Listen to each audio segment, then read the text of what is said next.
Hi, I'm Ethan, a New York-based organization development coach. You may know that I do employee training and development, executive team training and coaching, and also I consult with organizations to create amazing workplace cultures. I want to start out today by saying that this is a video on a company that I've been wanting to do for a few years now, and now seems like an appropriate time to do that deep dive. So before I jump in and assess this company, I'm going to ask that you please subscribe to my YouTube channel. I only can support and grow this channel with your support. Like the video, share it as you see fit. But again, come back regularly. Check out my other playlists on my channel. I have Chasing the Dream, Season 1 all wrapped up. We're in the middle of launching Season 2. So please do support this channel.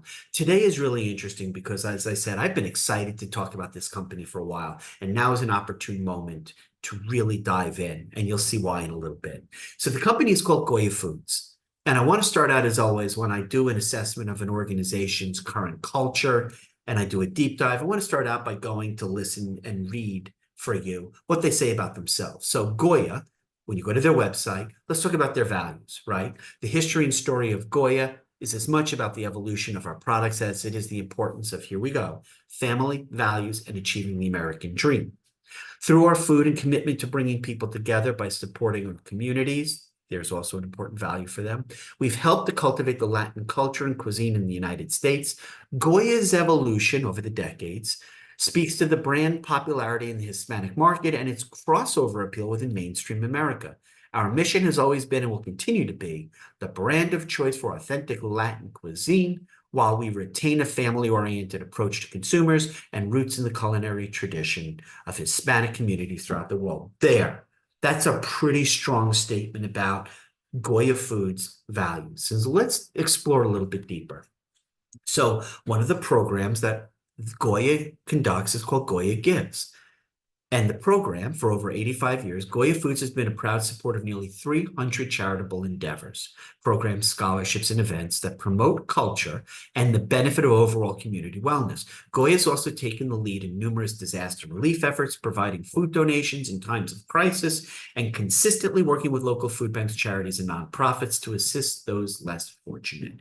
So this is how they put their words into action, by supporting a significant number of organizations in the communities in which Goya's employees live and interact.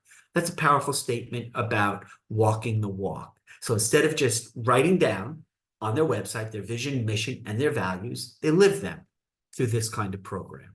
And it's really impactful. I want to introduce another program called Goya Cares. And so if you go to their website, you go to goyacares.com, I'm not going to show them now, but there's a bunch of videos that they depict in terms of a montage of how they have supported over 250 million people worldwide and helped to spread their message in 2024. So you can go there and watch this to learn a little bit more about their stated values. Now I want to go and I want to do a little bit of a deep dive into what I refer to as employee perspective on culture. So as you know me, if you've watched other videos, you know I'll typically go to a few employee review sites to give you a depth and breadth of a high level of what employees are saying, always with the caveat, as we know, on employer review sites, it's skewed to be two ends of a spectrum. Those people who go to give a review of their organization are either really love the experience of working there and probably still work there, and those who give really negative reviews are people who had a really negative experience and probably are no longer working there. So having said that, we go to Indeed and we look at the 69 employee reviews, and the aggregate score on a scale of 1 to 5, 1 is least favorable, 5 is most, is 3.7. 69% rate their aggregate experience there at Goya of being average. Average rating in terms of happiness. How do they enjoy their day-to-day life there? In terms of stress or low stress, not 69, but people say above average, that the stress is manageable. Purpose, how meaningful is my work there? Average. When it comes to satisfaction, how satisfied with I am, the way I feel about my organization? Below average. Interesting. Okay, what else do I know? 70% of employees who gave these reviews of the 69 rate CEO Bob Unanue as favorable. So this is really interesting as a starting point. But let's go a little bit deeper. What I then like to do is go to other sites like Glassdoor to get a more holistic view, 100 reviews of Goya. So what are people saying? Top highlights. Well, first of all, bear with me a second. First of all, we know 53% of those who gave their reviews would recommend the company. Not great. That's just about a little more than 1 in 2 or half. The aggregate overall rating on a scale of 1 to 5 is a 3.3. Not great. Not great at all. But when you look about what people are saying, when you look at how they rate, some of the pros, some of the cons. The pros: good job, great people to work for, coworkers are friendly, everyone respects you no matter what position you have. Okay, so that's pretty positive about the employee-to-employee interaction. Some of the cons: workplace culture was varied depending on who the manager of the location was. And if you had a bad manager, there's nothing to be done about it because managers typically are there for a long time. Right, that's telling. But please allow me to take a moment to explain to you what it was about this organization that really led me to want to do a deep dive, to want to do an assessment of the organization. So we walk through the culture as stated by them. We walk through some of the employee reviews. But now let's talk about the truth about Goya Foods. So chances are good that if you open your pantry or your refrigerator, you're probably going to have Goya food product or two sitting in your shelf. You may have a lot. Maybe it's a conscious decision. You're loyal to Goya, or maybe you just bought the beans or rice or the other products because it was on a good deal. But either way, you probably never gave much thought to Goya Foods before Goya's CEO, President Robert Unanue, back in 2020, made news for appearing at the invitation of Donald Trump to an event at the White House for the rollout of the Trump administration's Hispanic Prosperity Initiative. The ensuing boycott and the counter boycott that were fueled on social media and then appeared on nearly all major news outlets really kind of drove Goya Foods being front and center of pretty much all headlines. So who could imagine that beans would become polarized, driving purchases from either of the two extremities in American politics? So I want to kind of skip through some of the history and about Goya Foods to go a little bit to get into what was going on. So going back to 2011, Goya Foods representatives traveled to the White House when the company's chief executive officer, Robert Unanue, was given the honor of introducing President Barack Obama at a reception held at the White House to celebrate Hispanic Heritage Month.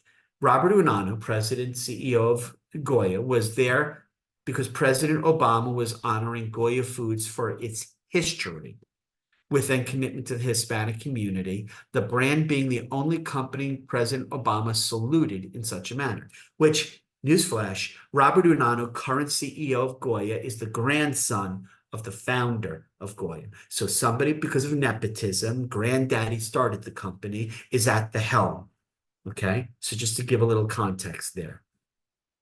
But I want to then go forward. Goya's done a number of things in terms of solar lighting and impact, mitigating impact on energy in the economy. But here we go. This is what led me to want to do a video that I've been working on, waiting for some period of time. The CEO of Goya Foods, Robert Unanue, praised President Donald Trump. So, okay, oh boy, here we go. For all the good Goya Foods has done over the decades, the company found itself in hot water back in July of 2020 after company CEO Robert Unanue made positive comments about Trump, Donald J. Trump, when Unanue appeared at the White House to help roll out the Trump administration's Hispanic Prosperity Initiative. This initiative was intended to improve access to educational, economic opportunities for Hispanic Americans. Positive initiative, to be clear, and one that's aligned with Goya Foods' long history of providing support to the Hispanic community since its founding by Unanue grandpa. So what's the problem? Well, President Trump didn't at the time and doesn't have a strong history of supporting Hispanic community. He often disparaged Latinos and Latin culture. One well-known example of this is when President Trump the original Trump campaign, partly on the concept of building a wall between the United States and Mexico. Remember that? Remember building a wall? How could you not? It was constantly in the news for the duration of his presidency. In order, building a wall, according to Trump, to reduce the influx of immigrants from the South. In 2016, Time even published an article, "Here are all the times Donald Trump insulted Mexico." That was back in 2016. You can only imagine that the insults have been racking up over the years, which is a dive into Robert Unanue back in 2020, and what he's doing now is pretty unimaginable. According to an article in the New York Times, Unanue stood next to President Trump in the Rose Garden, and he said, "We're all truly blessed at the same time to have a leader like President Trump, who is a builder," before going on to compare President Trump to his own grandfather, who was the founder of Goya Foods. Because of that, immediate response was pretty fast and furious on social media. Goya Way trended, and you don't know if you remember the Goya Way social media trend with a backlash from the Latinx community. So the backlash that resulted from Goya Food CEO Robert Unanue's positive comments about Donald Trump, were swift and harsh. The Hispanic community largely viewed at the time, and does today, former President Trump as someone who incites racism from his followers, which has resulted in increased violence against Latinos. In an article in the New York Times, the Deputy Vice President for Policy and Advocacy of Unidos US, a Latin civic engagement organization, Clarissa Martinez de Castro, said that the speed and size of the boycott, Goya Way, shows how raw people in the community feel about the president, or they did at the time, back in 2020. She stated that many Latinos blame Trump for attacks that have taken place on undocumented immigrants, as well as violence against Latinos, including the shooting massacre that took place in El Paso, Texas in 2019. The shooter in this instance was charged with federal hate crimes after stating that he wanted to kill as many Mexicans as he could. Do you remember this? For this reason, Trump's approval from the Hispanic community has hovered around 25% going back to 2020, 4 years ago, going on 4 years ago. Point being, many Latinos at the time felt deeply betrayed when Unanue, a true leader in the Hispanic community, chose to stand next to Donald J. Trump, President Trump, and offer him praise as a leader and a builder. What happened next was to call out a boycott, and images flooding social media of people clearing their pantries of Goya products, throwing them in the trash. Hashtag boycott Goya, and Goya Way started trending almost immediately on Twitter, and other politicians like U.S. Representative Alexandria Ocasio-Cortez took their own social media pages to commit to the boycott. She stated, or Ocasio-Cortez, "Oh, look, it's the sound of me Googling how to make your own adobo." So then there was the backlash, because there's two divergent political parties which just won't even talk or think about considering each other's oppositional viewpoints. So because of the boycott, there was a counter boycott. Because the world of politics is so polarized, as soon as many Hispanic Americans and Democratic politicians started calling for a Goya boycott, Republicans immediately responded with "Buy Goya" campaigns. You can kind of see the back and forth. Now, I want to get to the next thing, as I explain to you why this has been something I've wanted to do. Latinos boycotting Goya say it's not about politics. It's about standing up to the hatred that Donald Trump, former President Trump, exhibited against the Latin community over time. Puerto Ricans, Dominicans, and Mexican Americans, we made that company. One former customer said, "It hurt me," coming from Goya. Okay. So when Ricardo Alvarado went grocery shopping this week, he had a list of items to buy, but he stayed away from anything Goya Foods. "I was using their beans, but I found a different brand," he said. "I switched to their olive oil too. I bought my own spices, not theirs." Performing artist in New York City, Alvarado's boycotting Goya Foods. "As long as I'm helping my community, I will do my part. It's important that we show unity and solidarity against Goya." And the words of the CEO, Robert Unanue, who plunged the company into turmoil last week, back in July 2020, when he praised, at the time, former President Trump at an event announcing the White House Hispanic Prosperity Initiative. "We're all truly blessed," you may recall I just mentioned, Robert Unanue said, we are blessed at the same time to have a leader like President Trump, who's a builder." He compared the president to his grandfather, who was the founder of Goya. So I want to play a little bit of this video. So bear with me a second. This is Unanue's speech at the White House. It's such an honor and such a blessing to be here in the greatest country in the world, the most prosperous country in the world, and we continue to grow. And that's what we're here to do today. Our company was founded in 1936 by my grandfather, who left Spain at only 18 years old, did not know where he was heading, but he was heading and looking for opportunity and prosperity, and he found it in this great country. Today, our company is a multi-billion-dollar company with thousands of employees and with facilities all around the globe. We have a tremendous group of what we call La Gran Familia Goya, the Goya family, the great Goya family. And these are people, I told the president earlier, we haven't gone back to work. We never stopped working. Because words matter. The titular head of an organization like Goya Foods, its CEO, when they speak, there are consequences, most pronounced when they are a global brand, a global organization with the influence they have that ripples out through the communities that they serve. As I mentioned, they take great pride historically in having a tradition of positively impacting their communities in which their employees live in and interact in. Now, when an organization is global, the impact is exponentially larger, for sure. And when we talk about stakeholders, those groups of individuals who an organization interacts with, we talk most immediately about clients and employees, or customers and employees, but certainly it ripples out in terms of the impact when somebody like this speaks like this to the communities of partners, vendors, suppliers, governments, media, politicians, educators, civil leaders.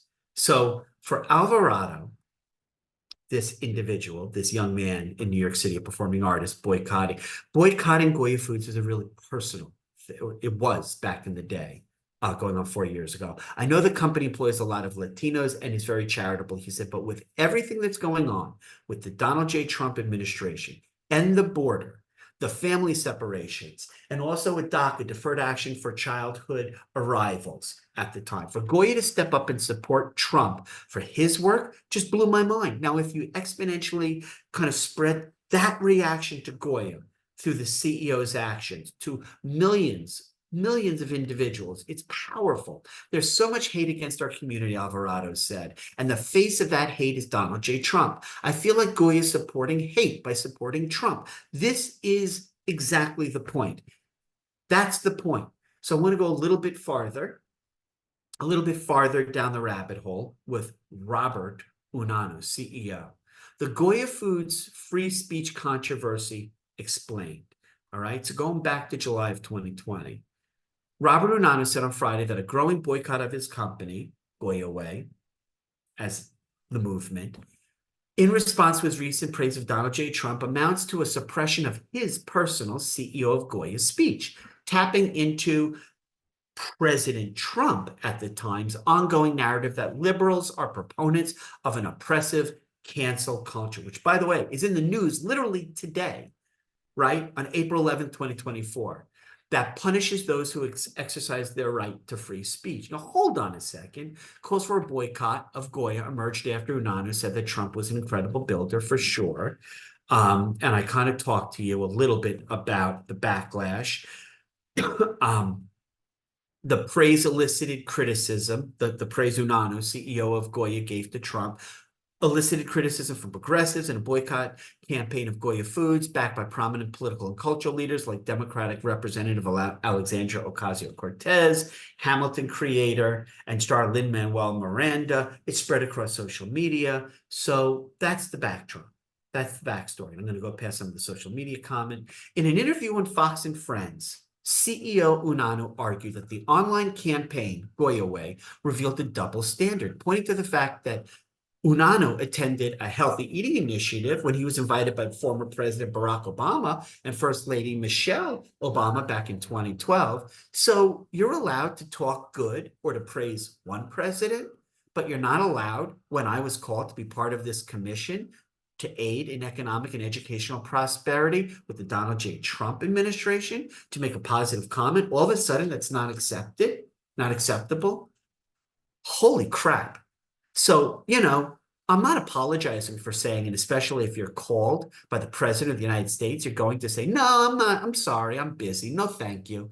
I didn't say that to the Obamas, and I didn't say that to President Trump.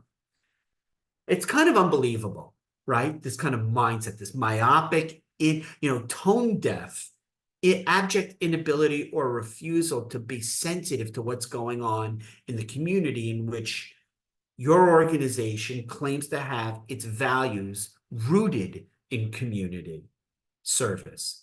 Conservative politicians and pundits leapt on the boycott, popularized online as the Goya campaign, as another sign of the existence of an extremist left-wing ideology seeking to obliterate discourse and to enact punitive measures against those that they disagree with.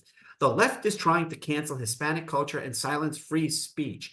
By Goya, Senator Ted Cruz tweeted back then. Fox News contributor and former governor of Arkansas, Mike Huckabee, tweeted, cancel culture leftists don't need beans. Their speeches and whining already produce all the gas the planet can take. But while Unanue and his supporters on the right are decrying the boycott as an attack on his right to free speech, in reality, it's really criticism around the CEO of an organization and what they represent globally, and here in the United States specifically. What does political gestures indicate? And that gets to culture. Boycotting is not suppressing speech. In fact, it's the opposite. Jaime Settle, a scholar of American political behavior at the College of William and Mary, said at the time, corporate leaders have a choice. Here we go. Check this out. Corporate leaders have a choice. If they choose to publicly disclose their political views, which Unanue did, they should expect people to respond by expressing their own ideology, even if the public channels that speech through, even if they channel this through consumer habits or buying or boycotting that organization, Goya's goods.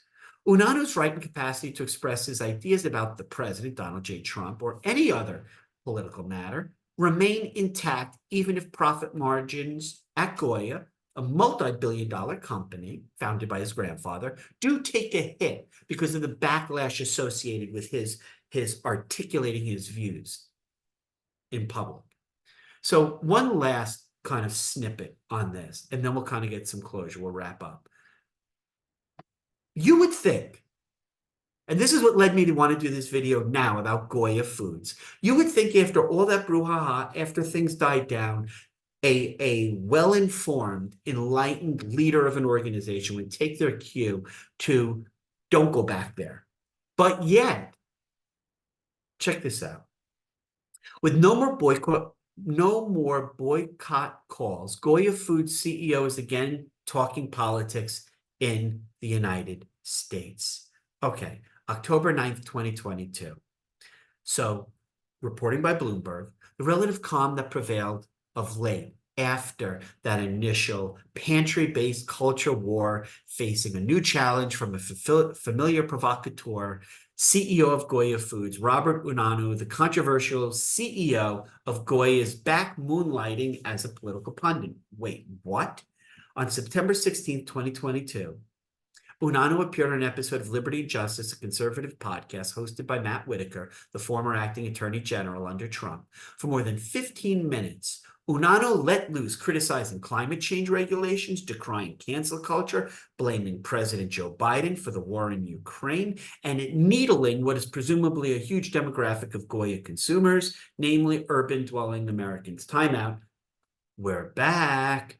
The American people aren't the major cities, where there's all these handouts, all these riots, and destruction. Whoa, Unanue said. For fans already well-versed in Unanue's political beliefs, none of the views he expressed on Whitaker's program would come off as particularly unsettling or surprising, but his presence may have come as a bit of a surprise, as Whitaker himself noted during the interview with Unanue. It wasn't that long ago, going on 2 years before that Unanue himself had been nearly cancel cultured or canceled.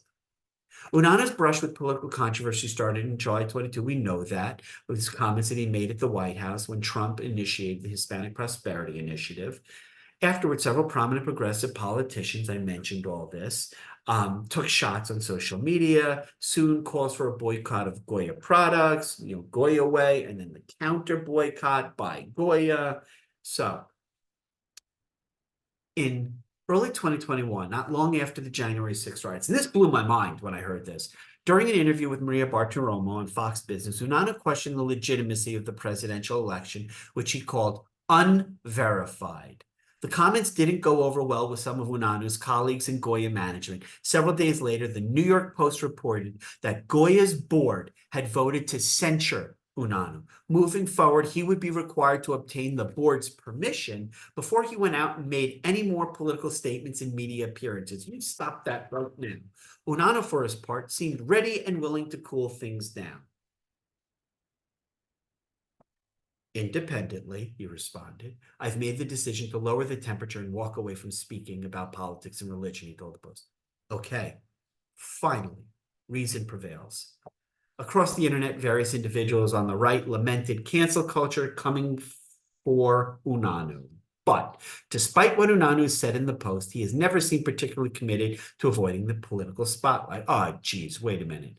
In the last few months, 2022, he's been popping up regularly on conservative cable news and network shows like Newsmax. During an appearance in April, he criticized President Joe Biden's foreign policy for showing incredible weakness. In June 2022, he blamed the Biden administration for rising inflation. In September, he said that the Democrats had declared a war on the working class. We got to put away this gender and race garbage and get back to work.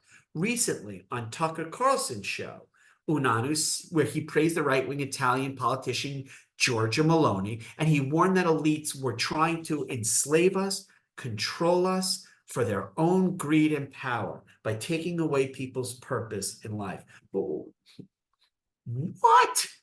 I don't think I've ever heard a CEO of a big company talk that way, Tucker Carlson said at the end of the interview. The Fox News host wrapped up the segment by saying he was going to start eating Goya that night. In early October 2022, Unanue stood on stage in Miami and introduced President Trump, who was delivering the keynote speech at the Hispanic Leadership Conference. Before turning over the spotlight, Unanue noted that Trump will bring our country closer to God. Okay, here we go. Wrap-up time. When an organization has built a powerful reputational brand, it needs to cultivate, to maintain, to nurture that reputation that it has worked so hard to create.